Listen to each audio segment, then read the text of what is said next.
খ্রিস্ট বছরের মাসের সংখ্যা যেমনিভাবে 12টি, ঠিক তেমনিভাবে হিজরি বছরের মাসের সংখ্যাও 12টি।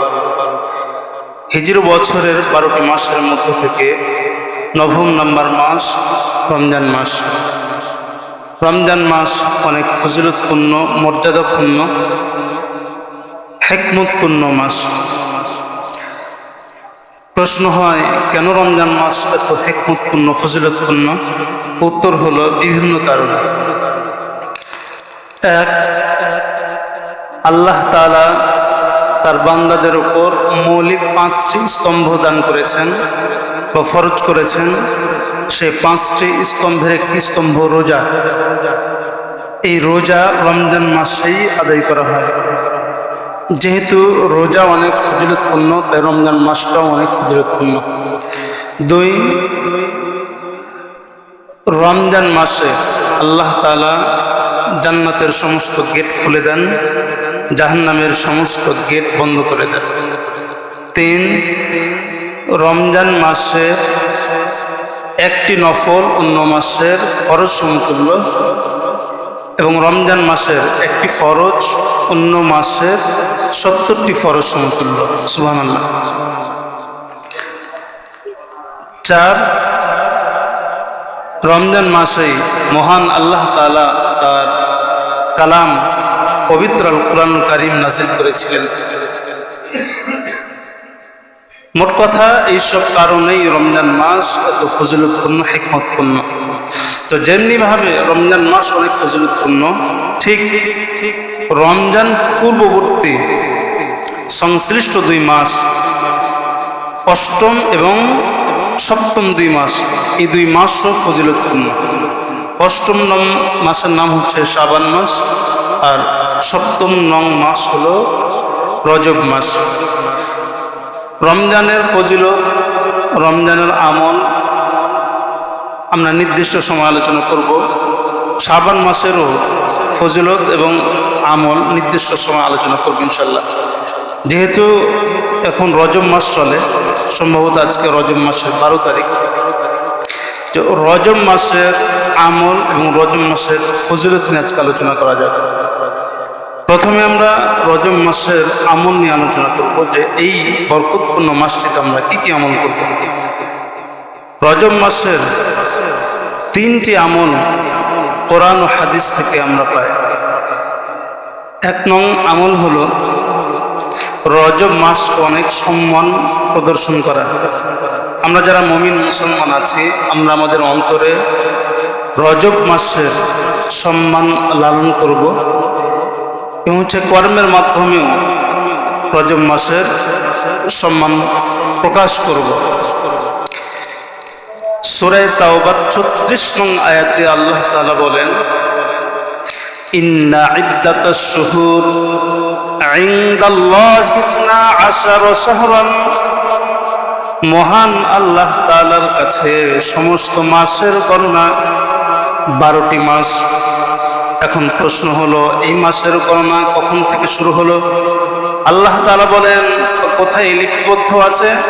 আল্লাহ তাআলা বলেন, ফি কিতাবিল্লাহি।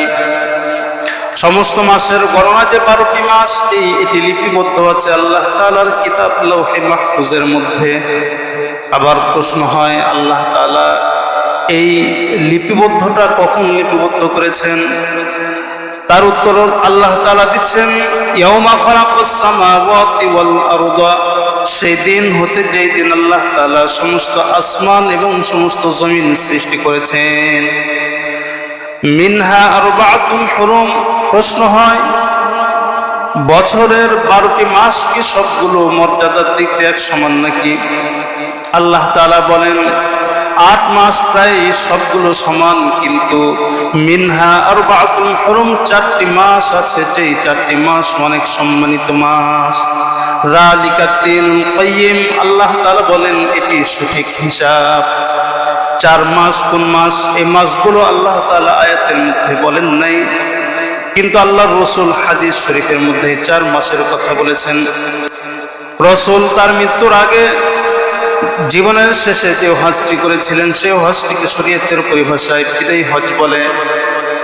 বিদায় হজে আল্লাহর রাসূল যেই ভাষণগুলো খুতবাগুলো প্রদান করেছিলেন সেগুলো মৌলিকভাবে কয়েক জায়গাতে প্রদান করেছিলেন।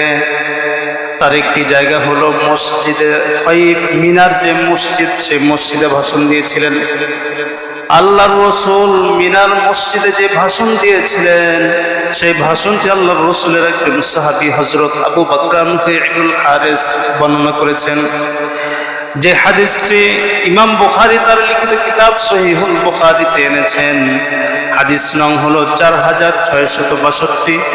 হযরত আবু বকর নুফাই ইবনুল হারিস বলেন, قال رسول الله صلى الله عليه وسلم, রাসূল আকরাম সাল্লাল্লাহু আলাইহি ওয়াসাল্লাম মিনাল মসজিদে খুতবা প্রদান করতে গিয়ে বলেন, ইন্নাজ জামানা ক্বাদ ইস্তাদারা কাহাইআতিহি, সময় তার আপন গতিতে ঘূর্ণায়মান।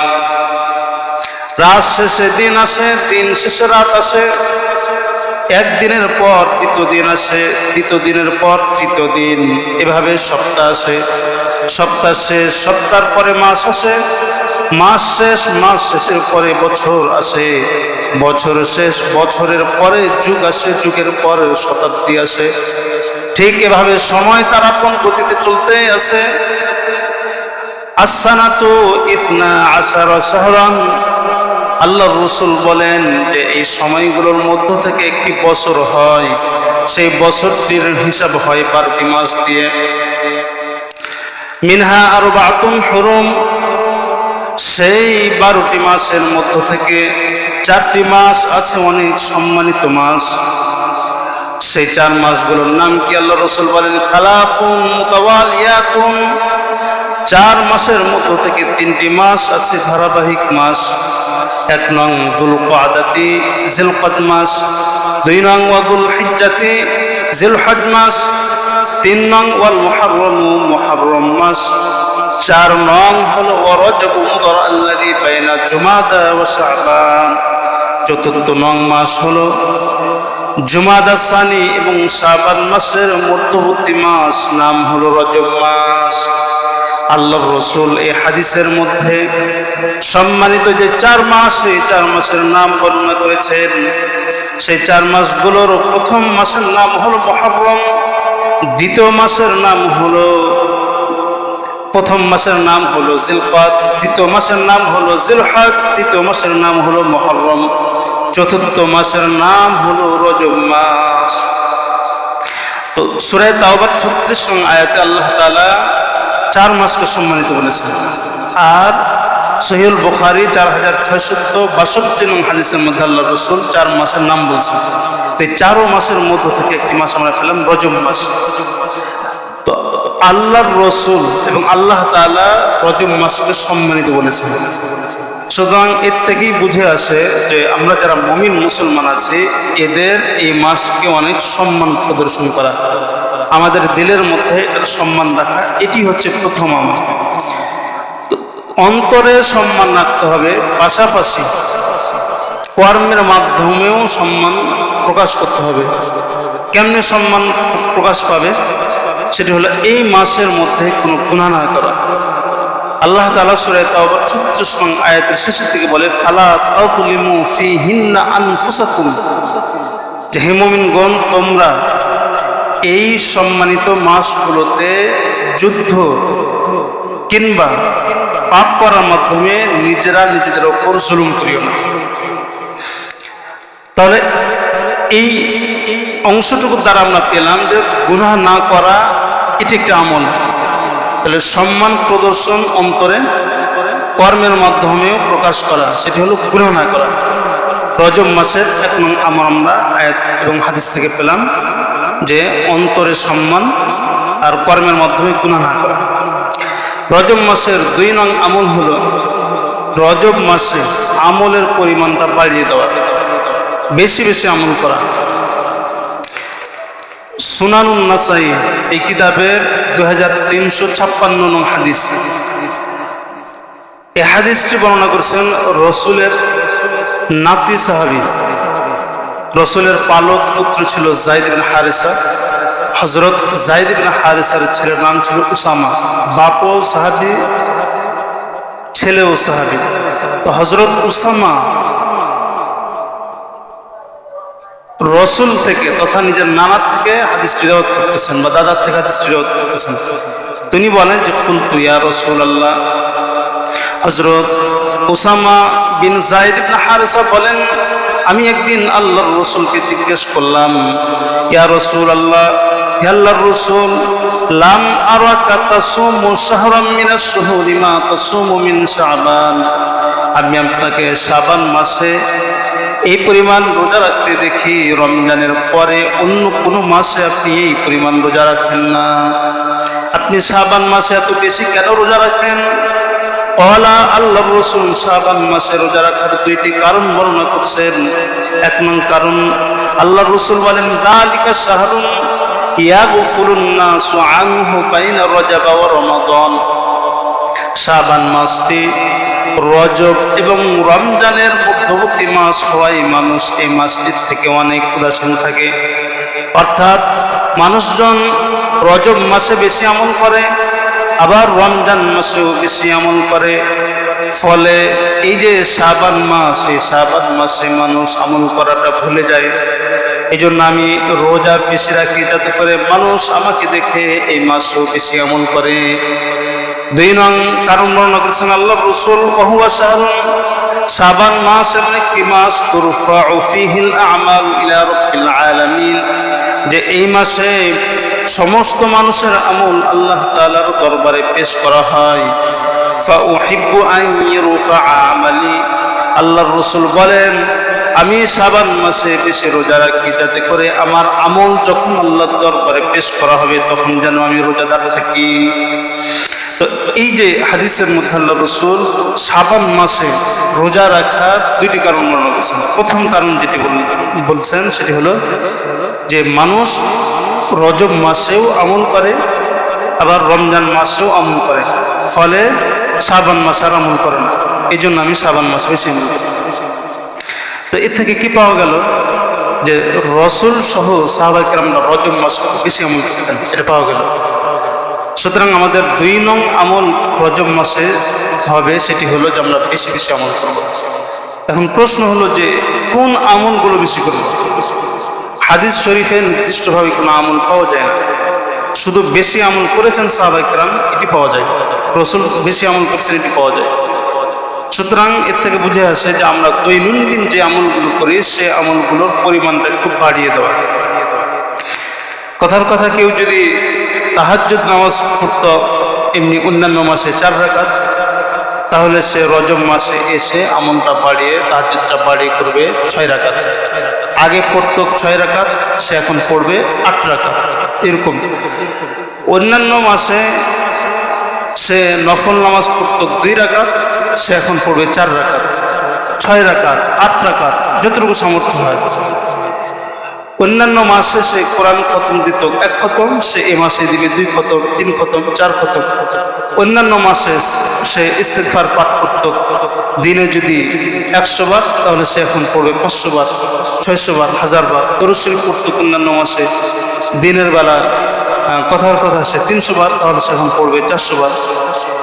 মোট কথা, আমরা যে আমলগুলো করি সে আমলগুলোর পরিমাণটা এই রজব মাসে বাড়িয়ে দেব। 2 নং আমল। 3 নং আমল, 3 নং আমল হলো এই রজব মাসে আমরা দোয়া করব আল্লাহর কাছে, আল্লাহ যেন আমাদের হায়াতকে রমজান মাস পর্যন্ত বাড়িয়ে দেন এবং রজব ও শাবান মাসে আমাদের হায়াত ও ইলমে রিজিকে বরকত দান করেন। তো হাদিসের একটি কিতাব আছে আল জামিউ লিশুআবিল ঈমান, এই কিতাবের 3534 নং হাদিস। তো হযরত আনাস ইবনে মালিক রাদিয়াল্লাহু তাআলা আনহু থেকে হাদিসটি বর্ণিত, তিনি বলেন যে কানা রাসূলুল্লাহ সাল্লাল্লাহু আলাইহি ওয়াসাল্লাম ইদা দাখালা রজব ক্বালা, যখন রজব মাস প্রবেশ করত, রজব মাস আমাদের মাঝে আসতো, তো আল্লাহর রাসূল বলতেন, আল্লাহুম্মা বারিক লানা ফি রজবা ওয়া শাবান ওয়া বাল্লিগনা রমাদান। আল্লাহর রাসূল এই দোয়াটি বলা শুরু করতেন। দোয়ার অর্থ কি? আল্লাহুম্মা, হে আল্লাহ, বারিক লানা, তুমি বরকত দান করো আমাদেরকে, ফি রজবা, রজব মাসে, ও শাবান এবং শাবান মাসে, ও বাল্লিগনা এবং তুমি আমাদেরকে পৌঁছে দাও বা আমাদের হায়াতটাকে বৃদ্ধি করে দাও রমজান পর্যন্ত। এই দোয়া আল্লাহর রাসূল পাঠ করতেন। আমরা যারা পারি তারা এই আরবি দোয়াটা বলবো, আমরা যারা আরবি পারি না আমরা বাংলাতে দোয়া করবো যে আল্লাহ আমাদের রজব মাস এবং শাবান মাসে হায়াত, এলেম, আমল সবকিছুতে বরকত দান করো এবং আমাদের হায়াতটা রমজান পর্যন্ত বৃদ্ধি করে দাও। আমার সাথে সাথে পড়বেন সবাই এই দোয়াটি, সবাই মুখস্থ করবেন। আল্লাহুম্মা বারিক লানা ফি রজাবা ওয়া শাবান ওয়া বাল্লিগনা রমাদান। আল্লাহুম্মা বারিক লানা ফি রজাবা ওয়া শাবান ওয়া বাল্লিগনা রমাদান। পারবো না ইনশাআল্লাহ? আমরা আজকে থেকে পড়া শুরু করবো এটা। আল্লাহর রাসূল রজব মাস অর্থাৎ রমজানের 2 মাস আগে থেকে রমজানের প্রস্তুতি নিতেন এবং এই মাস থেকে এই দোয়াটা বেশি বেশি পড়তেন। রমজান মাস অনেক বরকতপূর্ণ মাস। এমন অনেক মানুষ আছে যেই মানুষের আমল নামায় শুধু গুনাহর গুনাহ, কিন্তু তারপরও আল্লাহ তাআলা এই রমজান মাসে তার সব গুনাহ মাফ করে দেন। রমজান মাস এমন মাস যে রমজান মাস আমি তো বললাম যে জাহান্নামের সব গেট বন্ধ করে দেন আল্লাহ তাআলা। শয়তানকে বেঁধে দেন, বেড়ি দিয়ে শয়তানকে বেঁধে দেন, যাতে আল্লাহ তাআলার বান্দাদের শয়তান ওয়াসওয়াসা কুমন্ত্রণা না দিতে পারে। তো কত বরকতপূর্ণ মাস রমজান মাসের প্রতিটি রাত্রিতে অসংখ্য মানুষকে আল্লাহ তাআলা জাহান্নাম থেকে মুক্ত করে জান্নাত দান করেন। তো এত বরকতপূর্ণ মাস আমাদের পাওয়ার দরকার আছে, এই জন্য দোয়াটা এখন থেকে করা উচিত। তো রজব মাসের আমরা 3টি আমল পেলাম কোরআন হাদিস থেকে। 1, সম্মান প্রদর্শন, গুনাহ না করা। 2, বেশি বেশি আমল করা। 3, দোয়াটি পাঠ করা। এছাড়া অন্য কোনো আমল কোরআন ও হাদিসে বর্ণিত নেই। সুতরাং অনেকেই রজব মাসের 27 তারিখে দিনে রোজা রাখে আর রাত্রি জেগে ইবাদত করে। কেউ যদি 27 তারিখের রাত্রি কেন্দ্রিক ইবাদত করে এবং দিনে রোজা রাখে, এটা বিদআত। হাদিসে বা কোরআনে কোথাও পাওয়া যায় না। তবে হ্যাঁ, কেউ যদি রজব মাস পুরোটাই আমল করে সেটা ভিন্ন কথা আছে, বা সেই দিন কথার কথা এমনি তার মন চাইলে আমল করতে, সেটাও ভিন্ন কথা। কিন্তু ওই দিনেই আমল করতে হবে, এটা করলে এটা বিদআত হবে। আমরা খেয়াল রাখবো। তাহলে রজব মাসের আমল পেলাম। রজব মাসের ফজিলত নিয়ে আলোচনা করি। রজব মাস অনেক ফজিলতপূর্ণ মাস। কেন? কারণ এই মাস রমজানের সংশ্লিষ্ট মাস। 1, 2 হলো এই রজব মাস, এই মাসে মহান আল্লাহ তাআলা 5 ওয়াক্ত নামাজ ফরজ করেছিলেন। আমরা জানি যে আল্লাহ তাআলা নামাজ ফরজ করেছেন মেরাজ বা ইসরা, যেটাকে বলা হয় ইসরা বা মেরাজের রাত্রিতে। ইসরা বা মেরাজ যে রাত্রিতে হয়েছিল সেই রাত্রিটা এই রজব মাস। তাহলে বিষয়টা এটা দাঁড়াচ্ছে যে এই রজব মাস আল্লাহ তাআলা নামাজ ফরজ করেছেন। তো যেহেতু নামাজ অনেক ফজিলতপূর্ণ মাস, এই জন্য রজব অনেক ফজিলতপূর্ণ মাস। এখন ইসরা ও মেরাজে যে আল্লাহ তাআলা নামাজ ফরজ করলেন, একটি ইতিহাস জানি। ইসরা ও মেরাজ বলতে আমরা কি বুঝি? ইসরা মেরাজ, কেউ কেউ বলে যে ইসরা ও মেরাজ একই জিনিস, এর মধ্যে কোনো পার্থক্য নেই। তবে কোনো কোনো মুহাদ্দিস ইকরাম বলে যে ইসরা মেরাজ একটা আলাদা জিনিস। ইসরা হলো যে রাসূল মসজিদ হারাম থেকে মক্কা থেকে ফিলিস্তিনের মসজিদ আকসা পর্যন্ত গিয়েছে, এই ভ্রমণটাকে ইসরা বলে। আর মেরাজ হলো মসজিদুল আকসা থেকে আসমানের যে ভ্রমণ, সেই ভ্রমণকে মেরাজ বলে। তো এটা হচ্ছে ইসরা ও মেরাজ। এখন প্রশ্ন হলো যে ইসরা ও মেরাজ কোথায় হয়েছিল? মক্কাতে হয়েছিল নাকি মদিনাতে হয়েছিল? তার উত্তর হলো মক্কাতে হয়েছিল। এখন আবার প্রশ্ন হয় যে মক্কাতে হলো, মক্কার তো রসুলের বয়স মানে নবুয়তের জিন্দেগি 13 বছর। এখন কোন বছর হয়েছিল? তো কোন বছর হয়েছিল এটা নিয়ে মুফাসসির ইকরামদের বা ইতিহাসবিদদের অনেক মত রয়েছে। বুখারী শরীফের একটা ব্যাখ্যা গ্রন্থ আছে ফাথুল বারী, এই কিতাব লিখেছেন হাফিজ ইবনে হাজার আসকালানী, অনেক বড় মুহাদ্দিস, হাদিস বিশারদকারী। ওনার অনেক কথা গ্রহণযোগ্য হয়। তো উনি এই কিতাবের ফাতুল বারীর 7 নং খণ্ডের 241 নং পৃষ্ঠাতে 10টি মত নিয়ে এসেছেন। 10টি মত বর্ণনা করার পরে উনি বলছেন যে 2টি মত বেশি প্রাধান্যতম। এক হলো হিজরতের 1 বছর পূর্বে, 2 নং হলো হিজরত থেকে 1.5 বছর পূর্বে। তাহলে সেই হিসাবে কোন বছর দাঁড়াচ্ছে? নবুয়তের 12তম বছর কিংবা নবুয়তের 13তম বছর। নবুয়তের 12তম বছর কিংবা 13তম বছরে এই আল্লাহর রসুলের ইসরা বা মেরাজ, আল্লাহর সাথে সাক্ষাৎ হয়েছে, মেরাজ হয়েছে। এখন প্রশ্ন হয় যে মানলাম 1 বছর বা 1.5 বছর পূর্বে, মাসটার নাম কি ছিল? এ মাস কোন মাস? এটা নিয়েও মতবিরোধ আছে। মুহাদ্দিসিন ইকরাম, মুফাসসিরিন ইকরাম এক একজন এক এক মত দিয়েছেন। তো 5টি মাসের কথা আছে যে 5 মাসের যে কোনো মাসে হয়েছে। 1 নং মাস হলো রবিউল আউয়াল, 2 নং মাস হলো রবিউল সানি, 3 নং মাস হলো রজব মাস, 4 নং মাস হলো রমজান মাস, 5 নং মাস হলো শাওয়াল মাস। তো এই 5 মাসের যে কোনো মাস হতে পারে, এটাই হচ্ছে চূড়ান্ত কথা।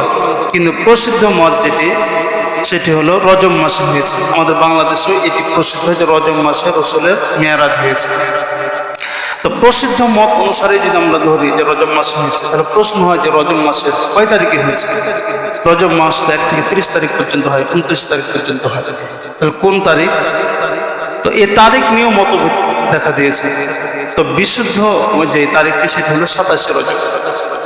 তাহলে সার কথা হচ্ছে যে আল্লাহর রসুলের যে মেরাজ হয়েছিল, আসমানের ভ্রমণ, সেটি হয়েছে হিজরতের 1 থেকে 1.5 বছর পূর্বে।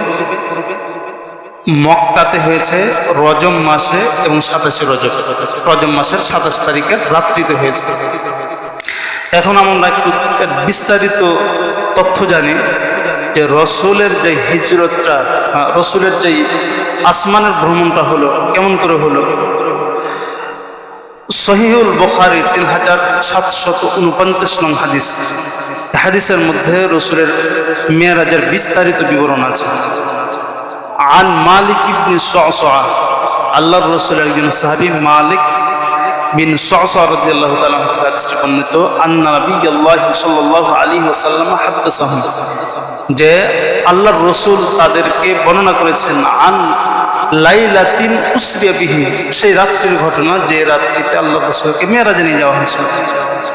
আল্লাহর রসুল ঘটনা বর্ণনা করতে গিয়ে বলেন, বাইনামা আনাফিল হাতিমি ওয়া রুব্বামা ওয়ালা ফিল হিজরি মুত্তাজিআন, আমি একদিন হাতিমে কাবা কিংবা হিজরে শুয়েছিলাম কাত হয়ে। এখন কথা হলো যে হাতিমে কাবা বা হিজর কাকে বলে? হাতিমে কাবা বা হিজর বলা হয় কাবা শরীফের উত্তর পাশে বৃত্তাকার, গোল বৃত্তাকার একটা জায়গা আছে, অর্থাৎ ছোট প্রাচীর দিয়ে ঘেরা একটা জায়গা আছে। আপনারা দেখবেন যারা উমরাতে গিয়েছেন বা হজে গিয়েছেন কিংবা ভিডিওতে দেখবেন, উত্তর পাশে একটা ঘেরা আছে, এই জায়গাটাকে হাতিম বলে। এই জায়গাটির মধ্যে, ঘেরা জায়গাটির মধ্যে কাবা শরীফের ওয়াল থেকে লাগানো 6 থেকে 7 হাত জায়গাকে হিজর বলে, হিজরে ইসমাইল। এমনও রেওয়ায়াত পাওয়া যায় যে এই জায়গাটুকুতে হযরত ইসমাইল আলাইহিস সালাম ও হাজরা আলাইহিস সালামের কবর আছে। তো এই হাতিম বা হিজরে আল্লাহ রসুল শুয়েছিলেন। আল্লাহ রসুল বলেন যে আমি এই হাতিম বা হিজরে শুয়েছিলাম। হাতিম বা হিজর যেটা ঘেরা আছে, এটা কিন্তু কাবা শরীফের অংশ, কিন্তু কাবা শরীফ থেকে বের করে দেওয়া হয়েছে। কেমনে বের করা হলো? কাবা শরীফ যখন থেকে নির্মাণ করা হচ্ছে তখন থেকে নিয়ে এ পর্যন্ত মোট 10 বার নির্মাণ করা হয়েছে। তো 10 বার নির্মাণ করা হলো কিভাবে? মহান আল্লাহ তাআলা সর্বপ্রথম হযরত, একটি কিতাব আছে তিরমিজি শরীফের ব্যাখ্যা গ্রন্থ মাআরিফুস সুনান, এই কিতাবের 6 নং খণ্ডের 412 থেকে 415 নং পৃষ্ঠার মধ্যে এই ইতিহাসটা আছে। তো ওখানে লিখছেন যে মহান আল্লাহ তাআলা আদম আলাইহিসসালামকে সৃষ্টি করার অন্তত 2000 পূর্বে এই কাবা শরীফ নির্মাণ করেছিলেন ফেরেশতাদের মাধ্যমে। পরবর্তীতে আদম আলাইহিস সালামকে যখন সৃষ্টি করলেন, আল্লাহ তাআলার আদেশে আদম আলাইহিস সালাম আবার নির্মাণ করলেন। তো দ্বিতীয়বার আদম আলাইহিস সালাম, তৃতীয়বার আদম আলাইহিস সালামের নির্মাণ করার অনেকদিন পর ওনার কিছু সন্তানরা আবার নির্মাণ করেন। এই তৃতীয়বার যে নির্মাণ করা হলো, এই নির্মাণটা হযরত নূহ আলাইহিস সালামের প্লাবন পর্যন্ত অবশিষ্ট ছিল। প্লাবনের সময় হয়তো আল্লাহ তাআলা উঠিয়ে দিয়েছিলেন, কিংবা প্লাবনে এটা ধ্বংস হয়ে গেছে। চতুর্থবার আল্লাহ তাআলা ইব্রাহিম আলাইহিস সালামকে আদেশ দেন, ইব্রাহিম আলাইহিস সালাম আবার নির্মাণ করেন। পঞ্চমবার কওমে আমালিকা একটা গোষ্ঠী ছিল, তারা আবার নির্মাণ করে। ষষ্ঠমবার বনু জুরহুম গোত্র এর আশপাশে জাজিরাতুল আরব কান্ট্রি তারা বসবাস করত, এরা নির্মাণ করে। সপ্তমবার আল্লাহর রসুলের পূর্বপুরুষ, নাম ছিল কুসাই ইবনে কিলাব, উনি নির্মাণ করেন। তো এই যে সপ্তমবার পর্যন্ত যে নির্মাণ হলো, এই নির্মাণ পর্যন্ত হাতিমে কাবা বা হিজর যেটা আমি বললাম, এটা কাবা শরীফের অংশ ছিল। এই পুরোটা ঘেরা ছিল, কাবা শরীফের ঘরের মধ্যে ছিল, এবং কাবা শরীফের দুইটা দরজা ছিল, একটা পূর্ব দিকে আর একটা পশ্চিম দিকে। এখন শুধু একটাই গেট আছে কাবা শরীফের, যেটা শুধু পূর্ব দিকে আছে। তো অষ্টমবার যখন নির্মাণ হয়, তো এই সপ্তমবার পর্যন্ত নির্মাণ রসুলের জন্মের আগে হয়েছে। অষ্টমবার যখন নির্মাণ হয়, তখন কুরাইশরা নির্মাণ করে রসুলের জন্মের পরে। তো এই জন্মের পরে রসুলের জামানায় যখন নির্মাণ হলো, তখন ওই সময় হজরে আসওয়াদ কে রাখবে, এটা নিয়ে কিন্তু ওদের মাঝে একটা মতানৈক্য দেখা দিয়েছিল কুরাইশদের মাঝে। সর্বশেষ সিদ্ধান্ত হয়েছিল যে আমাদের মোহাম্মদ রাখবে এই জায়গাতে। তখন তো আল্লাহ রসুল ছোট, আল্লাহ রসুলের রাখাই হজরে আসওয়াদ। তো এই কুরাইশদের জামানায় লুটতারাজ, ডাকাতি, গুনাহ, পাপাচারে ভরা ছিল। আইয়ামে জাহিলিয়াতে হারাম টাকাতে ভরপুর, কিন্তু তারা হারাম খেলেও তাদের একটা সিদ্ধান্ত ছিল যে আমরা আমাদের হারাম টাকাতে কাবা শরীফ নির্মাণ করবো না, হালাল টাকা দিয়ে নির্মাণ করবো। হালাল টাকা দিয়ে নির্মাণ করতে গিয়ে এদের টাকা শর্ট পড়ে। তখন এই হাতিমে কাবা হিজির আর ভেতরে ঢোকার অর্থতে কুলায় ওঠেনি, তখন এরা বাইরে রেখে দিয়েছে। কাবা শরীফের গেট ছিল আগে দুইটা, পরে এরা একটা রেখে আরেকটা বন্ধ করে দিয়েছে। তো এই কুরাইশরা যখন নির্মাণ করে, তখন থেকে হাতিমে কাবা হিজিরকে বাইরে রেখে দিয়েছে। তো রসুল যখন ফাতে মক্কা করলেন, মক্কা বিজয় হলো, তখন রসুলের ইচ্ছা ছিল যে কাবা শরীফটা ইব্রাহিম আলাইহিস সালাম যে আদরে নির্মাণ করেছিলেন, যে দুইটা দরজা থাকবে, হাতিমে কাবা হিজির, এটা কাবা শরীফের অংশ হবে, উনি চাইতেছিলেন এই আদরে নির্মাণ হয়, কিন্তু আল্লাহ রসুল পারেননি। এই ভয়ে যে আমার সাহাবীরা কিছুদিন আগে মুসলমান হলো, সবার একটা বাপ দাদার কাজের প্রতি টান থাকে। তো কুরাইশরা যেহেতু একটা দরজা রেখেছে, হাতিমে কাবা হিজিরকে বাইরে রেখেছে, এখন যদি আমি ঢুকাই দিই, এমনও হতে পারে সবাই আবার মুরতাদ হয়ে যেতে পারে। আল্লাহ রসুল আর ভাঙে নাই। তা আব্দুল্লাহ ইবনে জুবাইর রাদিয়াল্লাহু তাআলা আনহু রসুলের সাহাবী, ওনার শাসন আমলে উনি করছেন কি 9 নম্বর, উনি আবার ইব্রাহিম আলাইহিস সালামের আদলে যেতে রসুল চাইতেন, কাবা শরীফকে ভেঙে দুইটা দরজা দিলেন, হাতিমে কাবা হিজিরকে ভিতরে ঢুকিয়ে দিলেন। এরপরে হাজ্জাজ বিন ইউসুফ ওনার শাসন আমলে উনি করছেন কি, কুরাইশের আদল আবার উনি নির্মাণ করার পরে দুইটা দরজা না রেখে একটা রাখলেন, আর হাতিমে কাবা হিজির কাবার বাহির করে দিলেন।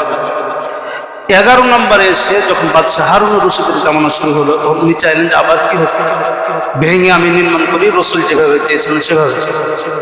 কিন্তু ওই সময় ইমাম মালিক ছিলেন, ইমাম মালিক ফতোয়া দিয়েছিলেন যে যদি এভাবে ভাঙতে থাকা হয়, এক সময় কাবা শরীফের কোনো অস্তিত্ব থাকবে না। উনি নিষেধ করেন, ওনার ফতোয়া যে কাবা শরীফ ভাঙা হারাম। বাদশাহ হারুনুর রশিদ উনি এটা শুনছিলেন, শোনার পর উনি আর এটা ভাঙেন নাই, নির্মাণও করেন না। তো ওই সময় থেকে নিয়ে এ পর্যন্ত কাবা শরীফের মেরামত হয়েছে, কিন্তু ভাঙা হয় না। সুতরাং আমাদের মাঝে এখন যে কাবা শরীফটা আছে, এটা হচ্ছে হাজ্জাজ বিন ইউসুফের নির্মিত, যেটি কুরাইশদের আদলে।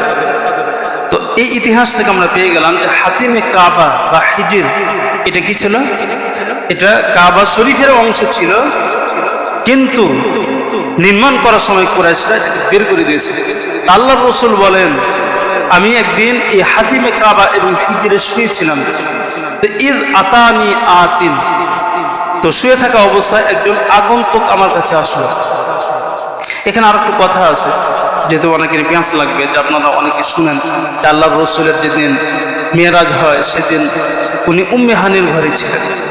আসলে আল্লাহর রসুলের যেদিন মেরাজ হয় সেদিন আল্লাহর রসুল কয় জায়গাতে ছিলেন? এই কয় জায়গাতে ছিলেন এই মর্মে 4 জায়গা পাওয়া যায়।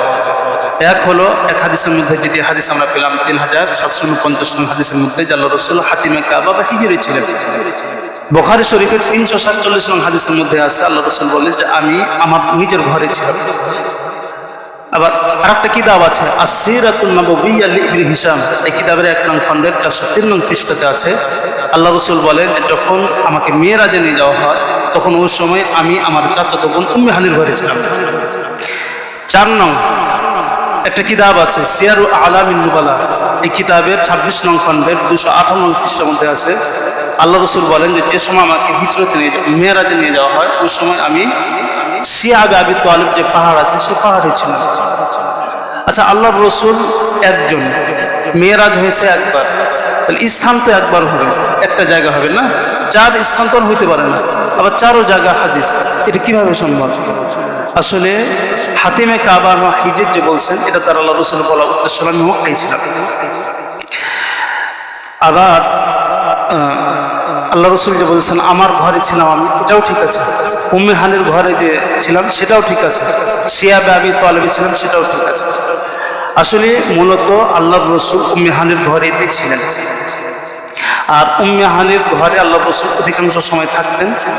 তো যেই ঘরে সব সময় থাকা হয় সেই ঘরে আপনার যেন নিজের ঘর হয়ে যায়। এই জন্য অনেক সাহাবী বলছে যে আল্লাহ রসুল নিজের ঘরে ছিলেন, এটাও ঠিক আছে। যেহেতু উম্মে হানির ঘর ছিল সেটাও ঠিক আছে। আবার এই উম্মে হানির ঘরটা শিয়াবে আবি তালিব যে পাহাড় আছে পাহাড়ই ছিল। আর উম্মে হানির ঘর আর শিয়াবে আবি তালিব এই পুরোটা হচ্ছে মক্কার মধ্যে। এই জন্য অনেক সাহাবী এটা বর্ণনা করতে বলে দিয়েছে যে রসুল মক্কাতে ছিলেন বা হাতিমে হিজরে কাবায় ছিলেন, 4টাই ঠিক আছে। আল্লাহ রসুল বলেন যে আমি হাতিমে কাবা হোক বা হিজর, উম্মে হানির ঘর হোক বা আমার ঘরে হোক বা শিয়াবে আবি তালিব হোক, যেখানেই হোক না কেন আমি ছিলাম একদিন শুয়ে। তো একজন আগন্তুক আমার কাছে আসলেন, আগন্তুক বলতে হযরত জিবরিল আমিন আসলেন। আসার পরে আমাকে কি করলেন যে ফাকাদ্দা, আল্লাহ রসুল বলেন যে ফাকাদ্দা ওয়ালা ওয়া সামি'তু ইয়াকুলু ফাশাক্কা মা বাইনা হাযিহি ইলা হাযিহি, আল্লাহ রসুল বলেন যে উনি এসে আমার এই যে হুলকুম এখান থেকে নিয়ে পুরোটা নাভি পর্যন্ত পুরোটাই চিরে ফেললেন। আল্লাহ রসুল বলেন চিরে ফেলার পরে কি হলো, যে ফাস্তাখরাজা কলবি, আমার কলবটা বের করলো।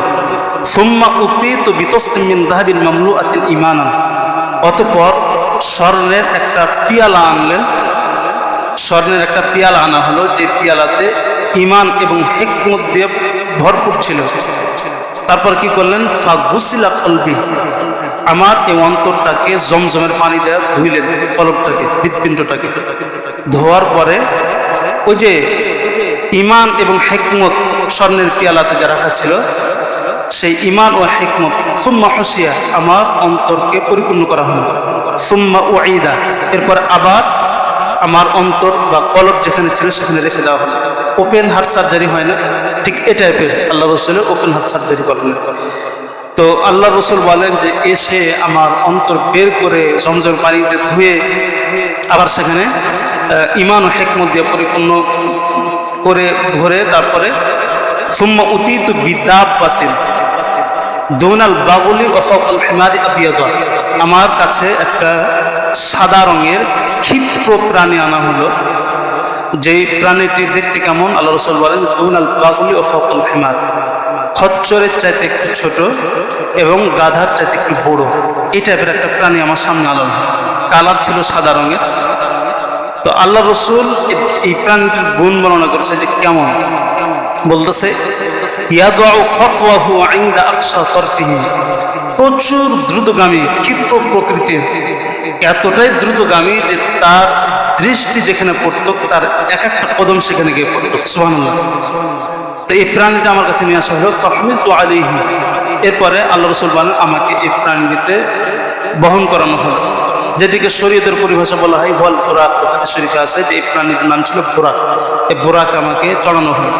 চড়ানোর পরে এরপরে আল্লাহ রসুল বলেন যে ফানতালাকা বিজিব্রিল, জিবরিল আমিন আমাকে নিয়ে রওনা দিলেন। তারপরে কি এটা সামনে সপ্তাহে ইনশাআল্লাহ।